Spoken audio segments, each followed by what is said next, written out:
Okay, record na natin. Ito si Droid. Pakita ko si study guide. Huwag niyo pong sundan yung mga formulas dito sa sa study guide natin kasi mali yung formula dito. Bali, sundan nyo yung sinend ko sa GC. May sinend po ba ako sa GC? Apo. Ayan. Then, mamaya titignan natin kung madederive natin yung mga ibang formula. Wait lang ha. May kasi yun lang ako.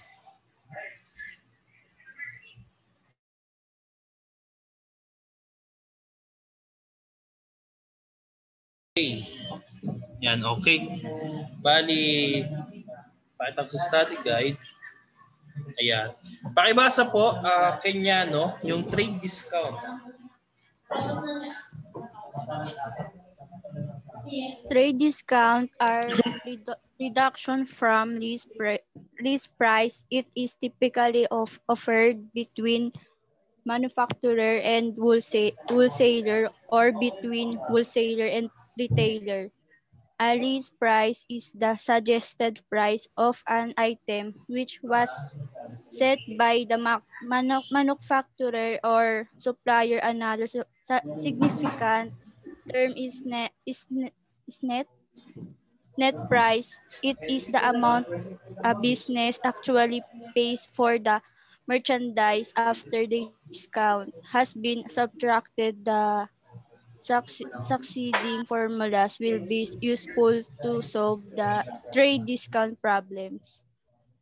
Yan. Okay. No? Manufacturer or supplier. No?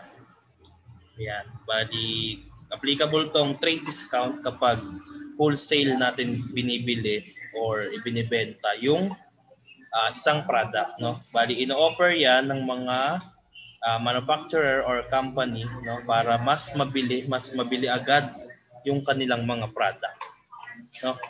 Wag na kayo tumingin dito sa mga formula sa baba dahil meron akong binigay sa GC ng mga formula. Mali kasi yung nakalagay dito ng formula, no. Sa GC po, paki-check po sa GC, ano po ang formula natin for trade discount? Yung TD. LP times TDR po. Ayun. Trade discount is equal to LP times TDR. Bali, trade discount is equal to list price times trade discount rate. Bali dito, parehas po sila. Tama po yung formula na dito sa study guide. Pero yung pangalawa, ito po yung mali. Ano po ang formula natin for trade discount rate?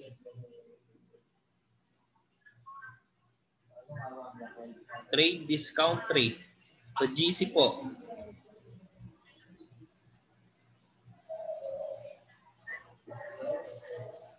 TDR is equal to, ano po?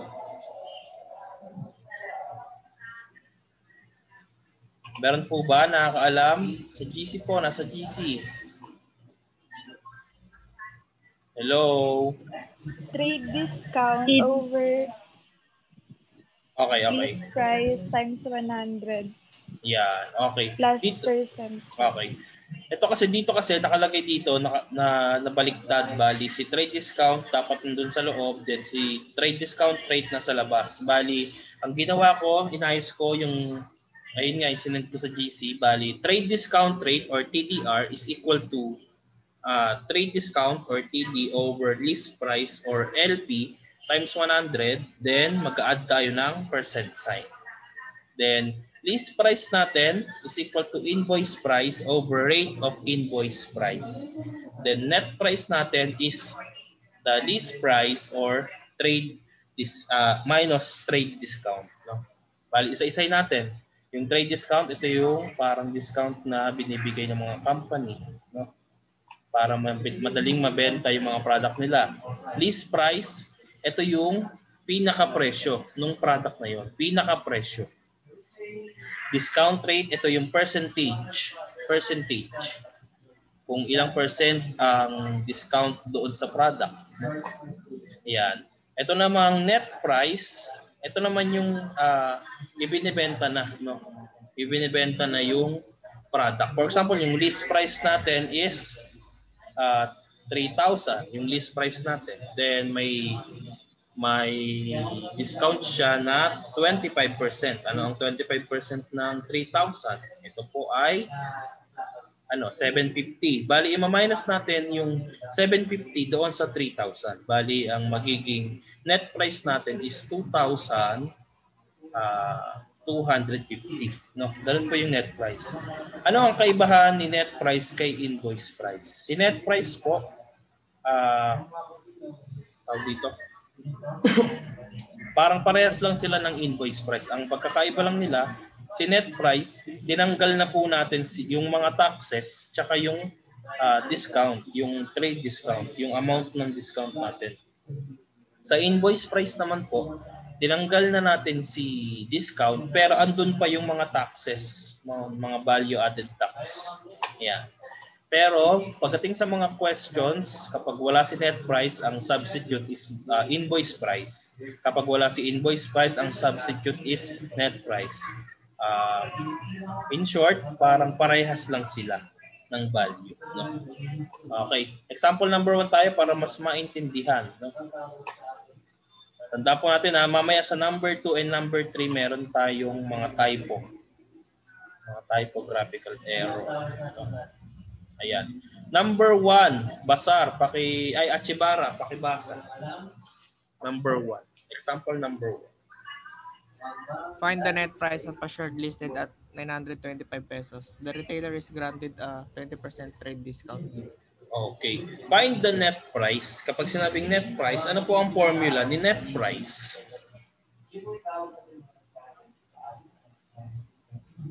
Ano po ang formula ni net price? List price minus trade discount. Ayan. List price minus trade discount. Dito po ba sa natin, sa tawag dito? Sa given natin, meron na ba tayong trade discount? Meron na po ba tayong trade discount?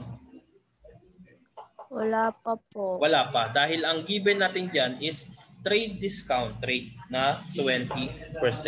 Bali, ang una natin kukunin is trade discount. No? Trade discount. Ano po ang formula ni trade discount? Ano po ang LP formula? times TDR. LP times PDR. Okay. What is our LP? What is our LP po? 925 pesos. 925 pesos times TDR. What is our TDR? 20%. 20%. Pag kinonvert natin si 20% sa decimal, ano po? 0.20. 0.20. Okay. Yan. Okay.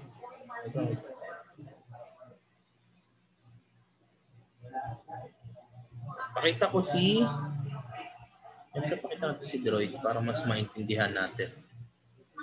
Ayan. Okay.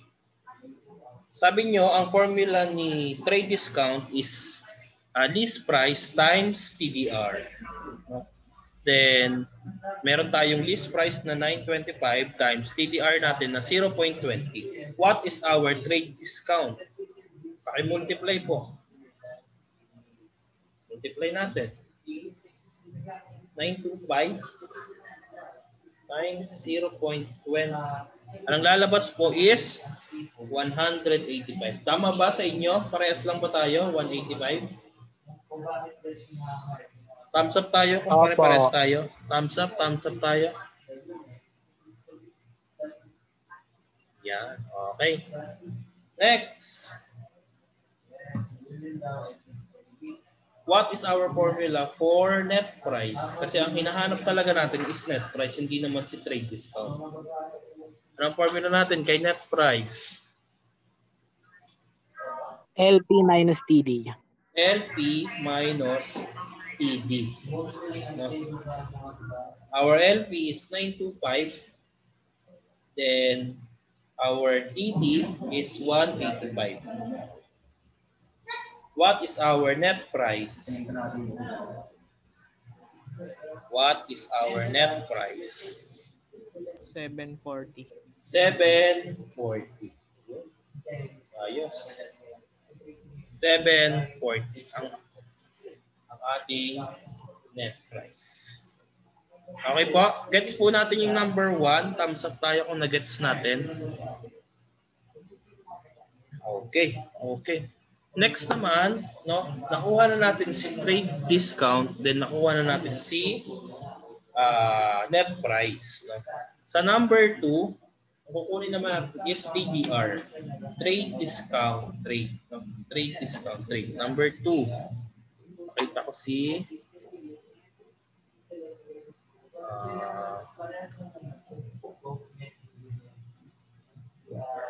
wait lang. Ito may typo dito, ha? Yan.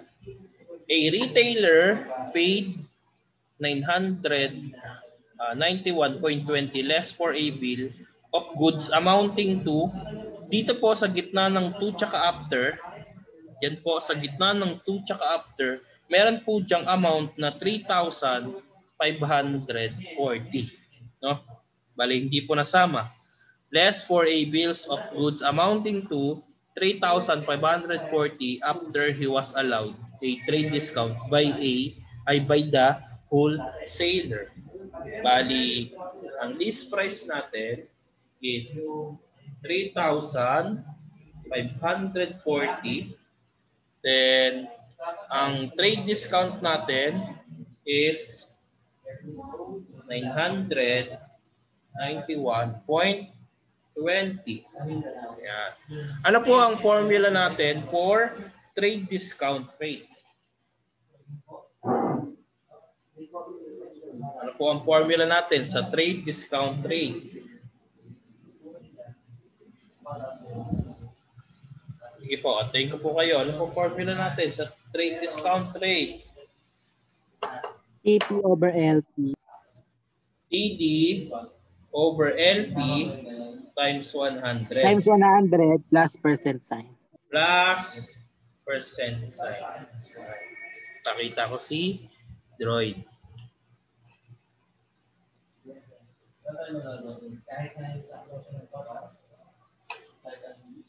Yan. Okay.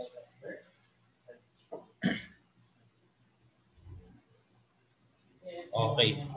Substitute natin yung mga given natin. TDR is equal to, what is our trade discount? What's our trade discount? 991.20. 991.20 over LP. List price natin. 3,540. Yeah. Okay.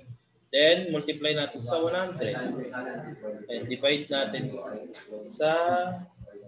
plus pala to plus. Plus percent sign. Ayan. Plus percent sign.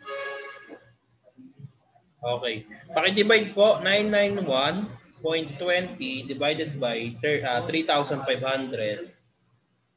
3,540. Paki-divide po. 0.28. Okay. 0.28 times 100 plus percent sign. Okay. Ilan po ang lalabas? Ilan po ang lalabas? 28%. Ayan. 28, ano, kulang. 28. Ayan, percent. Huwag mo kakalimutan yung percent kasi mamamalian kayo sa exam. Ayan. Bali, ang trade discount rate natin is 28%. Kapag naglagay kayo ng 28% doon sa list price, no? Check natin ha. Ang lalabas dapat is 991.20. Yeah. 3,540. Then multiply mo sa 0.28 or 0.28. Yeah. Ang lalabas is 991.2 or 991.20. Gets po natin. Thumbs up tayo kung na-gets natin para number 3 na tayo. Ayun. Okay, very good. Next. Okay, number 3 next tayo.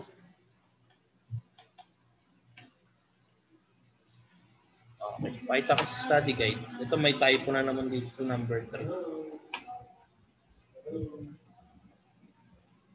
Yeah, number 3. Ako na magbabasa, no? After the reduction of a trade discount rate of 20%, bali yung 0.06, itong 0.6 na to sa dulo, papalitan niyo po siya ng percent sign. No? Bali, after the reduction of trade discount rate of 20% from a bill of goods, the price, the invoice, dito sa gitna ng the price is invoice. No? The invoice price was, ito was to, yung as na to. The invoice price was 12,000. What was the list price? Bali, ano ko muna ha? TDR is 20% or 0.20. Then, invoice price natin is 12%. Ay, 12,000. No? Ano ang formula natin sa list price? Paki-check po sa GC. Ano ang formula natin sa list price?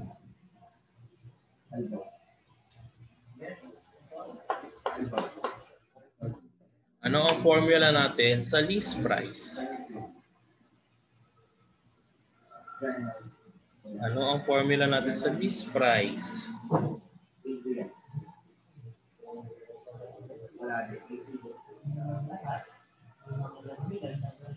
Okay na po.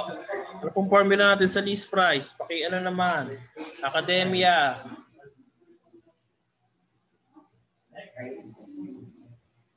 Serrano, Academia.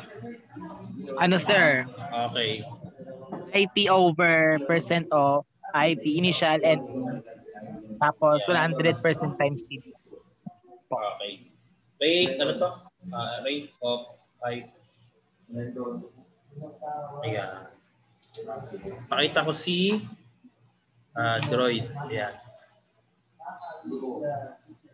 List price is equal to invoice price over rate of IP, no? Or invoice price, rate of invoice price.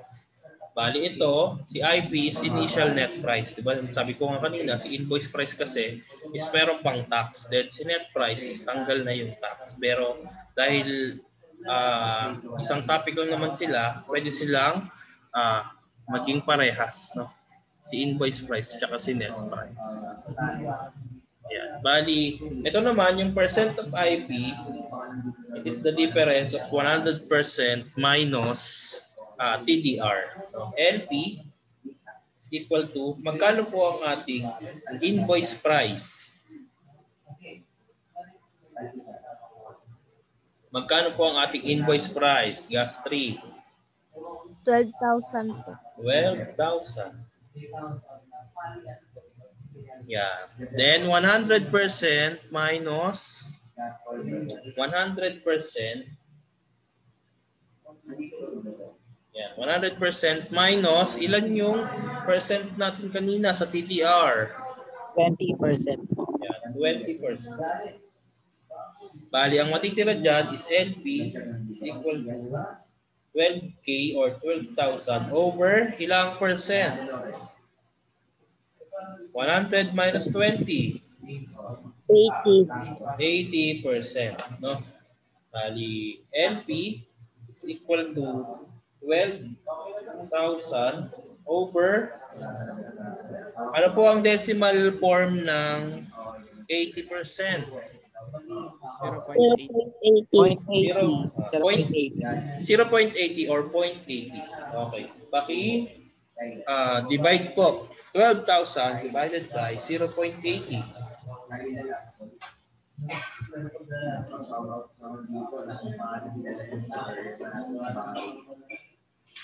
Okay po. 15,000. Okay, 15,000. Our final answer is 15,000. Kanina, nakuha na natin si net price. Nakuha din, may example tayo sa net price. May example din tayo sa trade discount. May example din tayo sa trade discount rate. Ngayon naman is may example naman tayo sa list price. No? Yun.